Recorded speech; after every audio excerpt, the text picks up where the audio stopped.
Cuando me dijo que se iba, no lloré. No inmediatamente, al menos. No porque no doliera, dolía como un miembro fantasma, como un hueco helado en el pecho. Pero no lloré porque algo dentro de mí, una parte muy honda y muy cansada, ya estaba harta de rogar por amor, harta de mendigar miradas que ya no me veían. Llevaba tanto tiempo sintiendo el frío de su indiferencia que, en cierto modo, su anuncio fue casi un alivio brutal. Como cuando te quitan una venda muy apretada y al principio duele más, pero luego empiezas a respirar. Tengo 48 años, o los tenía entonces, cuando Javier, mi marido durante 25 años, decidió que su vida necesitaba un nuevo capítulo. Y en ese nuevo capítulo, yo no figuraba. Su nueva historia tenía otro nombre, otro rostro, 20 años más joven que el mío. No hubo grandes gritos, no hubo portazos espectaculares, ojalá.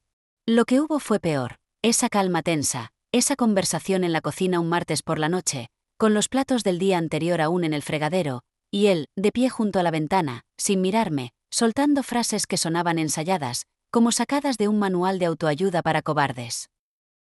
Necesito vivir de nuevo, Isabel, me dijo. Como si yo hubiera sido su carcelera, como si los años compartidos hubieran sido una condena y no una elección mutua. Ya no tenemos nada en común, añadió. Y esa frase, esa sí que dolió. Porque quizás era verdad, pero ¿quién había dejado que el jardín se secara? ¿Quién había dejado de regar las conversaciones, los sueños compartidos, los pequeños detalles que mantienen vivo el nosotros? No le pregunté por ella. No quise darle el gusto de regodearse en los detalles, ni a mí el tormento de imaginármela. Ya suficiente tenía con ver su sombra en la sonrisa rejuvenecida de Javier, en su repentino interés por el gimnasio y la ropa ajustada.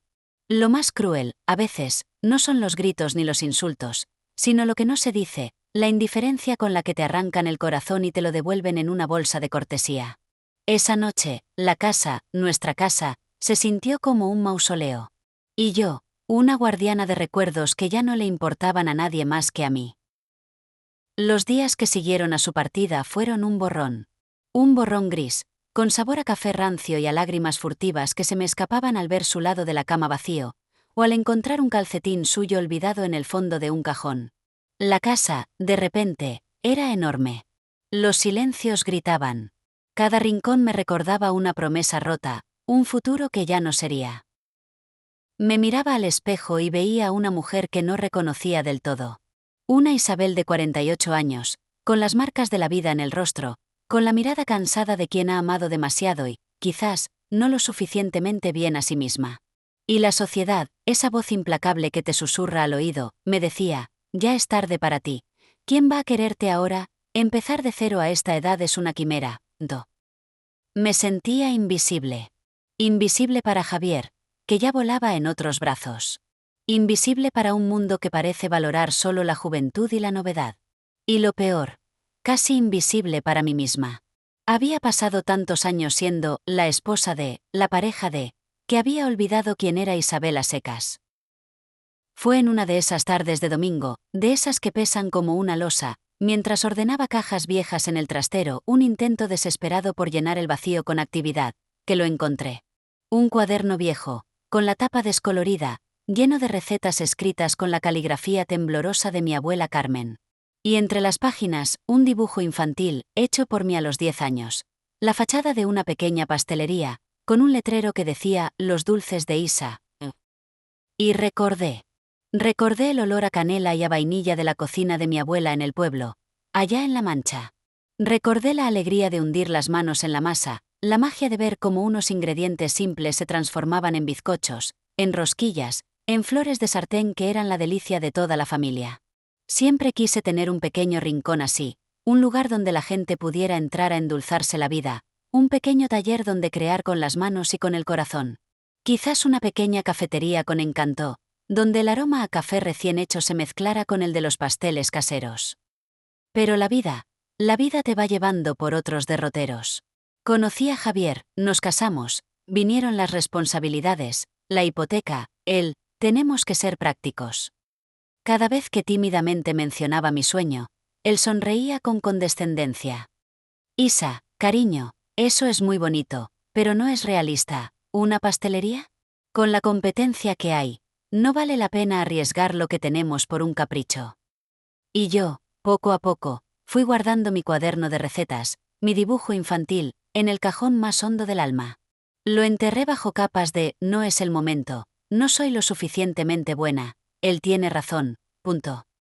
Pero esa tarde, con el cuaderno de mi abuela en las manos, y la casa oliendo a la ausencia de Javier, una pregunta empezó a tomar forma en mi cabeza, una pregunta terca, insistente. Si todo aquello por lo que había postergado mis sueños ya no estaba, ¿qué me impedía, ahora, intentarlo por mí misma? ¿Qué tenía que perder, si ya sentía que lo había perdido casi todo? Al principio, la idea me parecía una locura. Yo, a mi edad, empezando de cero en algo tan incierto, sentía miedo, un miedo paralizante. Me sentía ridícula solo de pensarlo. ¿Qué diría la gente? ¿Mis antiguas amigas del trabajo? ¿Mi familia? Pero la imagen de aquella pequeña pastelería, el recuerdo del olor a horno de mi abuela, no me abandonaba. Era como una llamita que alguien había intentado apagar durante años, pero que se negaba a extinguirse del todo. Así que, un día, con el corazón en un puño y las manos tembándome como flanes, busqué en internet escuelas de hostelería en Madrid. Encontré un curso de repostería tradicional, intensivo, por las tardes. El primer día de clase me sentí como un pulpo en un garaje. Rodeada de chicos y chicas que podrían ser mis hijos, todos con sus uniformes blancos impolutos, hablando de técnicas que a mí me sonaban a chino. Yo, con mi delantal prestado y mis inseguridades a flor de piel. Más de una vez estuve a punto de salir corriendo. Pensé, Isabel, ¿qué haces aquí? Esto no es para ti. Punto. Pero entonces, ocurría algo. El profesor explicaba cómo atemperar el chocolate, y yo recordaba a mi abuela haciéndolo con una paciencia infinita en la encimera de mármol de su cocina. Aprendíamos a hacer masa madre, y yo sentía en mis manos la textura familiar, el milagro de la vida creciendo. Y poco a poco, el miedo empezó a ceder terreno a la curiosidad, y luego a la pasión. Mis manos, que durante años solo habían tecleado informes o fregado platos, recordaron el lenguaje de la harina, del azúcar, de los huevos. Y en ese recordar, algo en mí empezó a despertar, a sanar. No fue un camino fácil, no les voy a engañar. Hubo días de frustración, de bizcochos que no subían, de cremas que se cortaban. Noches en vela estudiando técnicas, practicando en mi pequeña cocina hasta que los vecinos seguro que se preguntaban qué aquelarre repostero estaba montando. Económicamente, fue un esfuerzo titánico. Tuve que vender algunas joyas que me regaló Javier en épocas mejores, qué ironía, ajustar el cinturón hasta el último agujero. Pero cada pequeño logro, cada tarta que salía bien, cada comentario de ánimo de mis compañeras de curso, algunas de esas, chicas, se convirtieron en amigas inesperadas, era un soplo de aire fresco, una confirmación de que quizás, solo quizás, no estaba tan loca. No lo hacía por vengarme de Javier, ¿eh? Al principio, quizás, hubo un puntito de «le voy a demostrar lo que se perdió». Pero eso se diluyó pronto. Lo hacía por mí. Para recordarme quién era Isabel antes de que él, nosotros, la apagara. Para recuperar esa parte de mí que había dejado morir por complacer, por no molestar, por ser práctica, no. Cuando terminé el curso, con mi diploma bajo el brazo, ¿quién me lo iba a decir? Empecé a vender mis tartas y pasteles por encargo, desde casa. El boca a boca hizo su magia. Mis polvorones de almendra, la receta secreta de la abuela Carmen, empezaron a tener fama en el barrio. Las vecinas, las amigas de mis amigas, de repente, tenía una pequeña clientela. Y con cada pedido, con cada comentario de «qué rico está esto, Isabel», yo me sentía un poquito más fuerte, un poquito más viva. Pasaron 3 años así. 3 años de mucho trabajo, de madrugones, de hornear hasta la madrugada. Ahorré cada céntimo, busqué ayudas para emprendedoras, presenté mi proyecto a un concurso de pequeños negocios de la comunidad, y un día, el milagro. Conseguí un pequeño crédito y el local. Un localito antiguo, en una callecita peatonal del barrio de las Letras, un poco destartalado pero con un encanto especial. Lo lame al obrador de Carmen.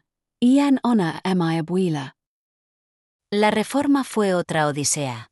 Pintar paredes, lijar el suelo de madera antigua, buscar muebles de segunda mano que tuvieran alma. Mis hijos, que al principio me miraban con una mezcla de preocupación y escepticismo, Acabaron siendo mis mejores ayudantes, orgullosos de la nueva energía de su madre. Y algunas de esas amigas del curso de repostería venían los fines de semana a echar una mano, entre risas y olor a pintura fresca. El día que abrí las puertas de El Obrador de Carmen, no cabía en mí de la emoción. Tenía un nudo en la garganta tan grande como el primer bizcocho que saqué del horno esa mañana. El local olía a café recién molido, a bizcocho de limón, a pan de pueblo. Puse flores frescas en las mesitas, música suave, y esperé. Y la gente entró. Primero los curiosos, luego los vecinos, luego los turistas que paseaban por el barrio. Il les gustó. Les gustó el ambiente acogedor, el sabor de lo auténtico, de lo hecho con cariño. El Obrador de Carmen se convirtió en mi refugio, en mi taller de sueños, en un punto de encuentro. Mujeres que venían a charlar con un café y una porción de tarta de Santiago, abuelos que compraban palmeritas de hojaldre para sus nietos, jóvenes que descubrían el sabor de los dulces de antes. Yo estaba allí, detrás del mostrador, con mi delantal esta vez, uno elegido por mí, con flores bordadas, amasando, horneando, sonriendo. Había encontrado mi sitio. O mejor dicho, lo había creado. Y entonces, un sábado por la mañana, unos 2 años después de la apertura, ocurrió. El local estaba lleno, como casi siempre los fines de semana. El murmullo alegre de las conversaciones, el tintineo de las tazas, el aroma dulce impregnándolo todo. Yo estaba colocando unas napolitanas de crema recién hechas en el escaparate cuando levanté la vista y lo vi. A Javier. Parado en la acera de enfrente, mirando el local. Mirandom. No sé cuánto tiempo estuvo allí. Quizás unos segundos, quizás un minuto. Se le veía, diferente. Más mayor de lo que recordaba, con un aire de cansancio, o quizás de sorpresa. Iba solo. Nuestros ojos se cruzaron a través del cristal. Por un instante, el mundo se detuvo. Todo el ruido del local, de la calle, desapareció. Solo estábamos él y yo, y el cristal entre nosotros, un cristal que representaba tanto. No sentí rabia. No sentí deseos de venganza. Sentí una especie de calma distante. Como si estuviera viendo una escena de una película antigua, una película que ya no me dolía. Él pareció dudar, como si fuera a entrar o a decir algo. Pero no lo hizo. Yo simplemente le sostuve la mirada, y le ofrecí una pequeña sonrisa. Serena. Genuina. La sonrisa de alguien que está en paz, que ha encontrado su lugar. La sonrisa de Isabel, la dueña de El Obrador de Carmen. No. Esa sonrisa, creo, fue más elocuente que cualquier palabra, que cualquier reproche. Vi un atisbo de algo en sus ojos. ¿Sorpresa? Nostalgia. ¿Arrepentimiento? No lo sé, y francamente, ya no me importaba demasiado. Agachó la cabeza un instante y luego siguió su camino, perdiéndose entre la gente que paseaba por la calle. Ese día, cuando cerré el obrador por la noche, me senté en una de las mesitas, con una taza de infusión entre las manos, y repasé el encuentro. No había habido fuegos artificiales, ni discursos triunfales. Solo una mirada. Una sonrisa. Y la certeza de que la mejor venganza, si es que se le puede llamar así, no es destruir al otro, sino construirse a una misma con tanta solidez, con tanta alegría, que su ausencia se vuelva irrelevante. Yo no volví a ser la Isabel que Javier dejó. Esa Isabel, asustada, dependiente, que había enterrado sus sueños, ya no existía. Me había convertido en alguien mejor. Alguien que había aprendido a amasar sus propios miedos hasta convertirlos en coraje, que había horneado su tristeza hasta transformarla en fortaleza. Y lo más importante, lo había hecho por mí. No por él, no por demostrarle nada a nadie, sino por esa niña que alguna vez dibujó una pastelería llamada Los Dulces de Isa. Oh. Mi vida no es perfecta. ¿Quién la tiene? Sigo teniendo días difíciles, jornadas que no salen como esperaba, facturas que pagar. Pero ahora, cuando me miro al espejo, veo a una mujer de 50 y tantos, con sus arrugas ganadas a pulso, con la mirada brillante de quien sabe lo que quiere y lo que vale. Una mujer que es dueña de su propio obrador, de su tiempo, de su destino. Sé que muchas de ustedes, las que me están escuchando, quizás han pasado por algo parecido. Quizás han sentido esa invisibilidad, ese, ya es tarde para mí. Quizás han enterrado sueños bajo el peso de las obligaciones, de las expectativas ajenas, del miedo. Hoy les digo, desde mi pequeño rincón dulce en el mundo, nunca es tarde. Nunca es tarde para desempolvar esos cuadernos viejos, para escuchar esa vocecita interior que les susurra lo que realmente aman. No importa la edad, no importa si se sienten solas o perdidas.